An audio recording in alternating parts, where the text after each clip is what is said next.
Bonjour tout le monde. Aujourd'hui, je vais vous démontrer comment déterminer l'énergie cinétique ou l'énergie potentielle à partir de l'énergie mécanique dans une situation. Mais premièrement, c'est quoi l'énergie mécanique?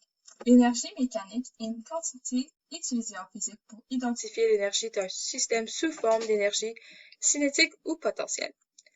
En bref, l'énergie mécanique représente la somme de toutes les énergies existantes dans un même système. L'énergie mécanique est constante aussi dans un même système. Alors, qu'on soit en haut d'une bosse sur une montagne russe ou en bas de la bosse sur la montagne russe, l'énergie va être la même. Elle est constante comme cela. La formule pour l'énergie mécanique, c'est énergie mécanique en joules est égale à énergie potentielle en joules plus énergie cinétique en joules. Maintenant, pour l'exemple, pour vous montrer comment déterminer l'énergie cinétique ou l'énergie potentielle à partir de l'énergie mécanique dans une situation. Alors, sur ma petite montagne russe, on voit qu'il y a un point C démontré ici, et l'énergie potentielle de ce point C, c'est 20 joules. Alors, on veut déterminer c'est quoi l'énergie cinétique à ce point C. On sait aussi que l'énergie mécanique du système est de 50 joules. Alors, ça veut dire que qu'on soit au point B, il va être 50 joules.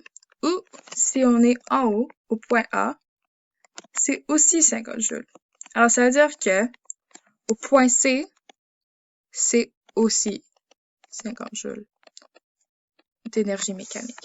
Alors, si on utilise notre formule de tantôt, énergie mécanique est égal à énergie potentielle plus énergie cinétique, qu'est-ce qu'on va faire, c'est qu'on va prendre cette formule et on va isoler l'énergie cinétique pour juste être capable de résoudre notre équation. Alors, énergie mécanique moins énergie potentielle est égale à énergie cinétique.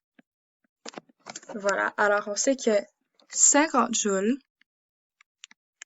moins 20 joules est égal à énergie cinétique. Alors, 50 moins 20, c'est 30. 30 joules d'énergie cinétique. Alors, notre réponse, c'est au point C, l'énergie cinétique,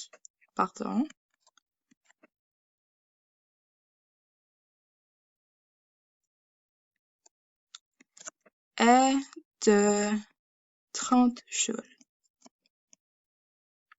Maintenant, j'ai une question pour vous. Est-ce que le point C, c'est le point milieu de la descente entre le point A et le point B?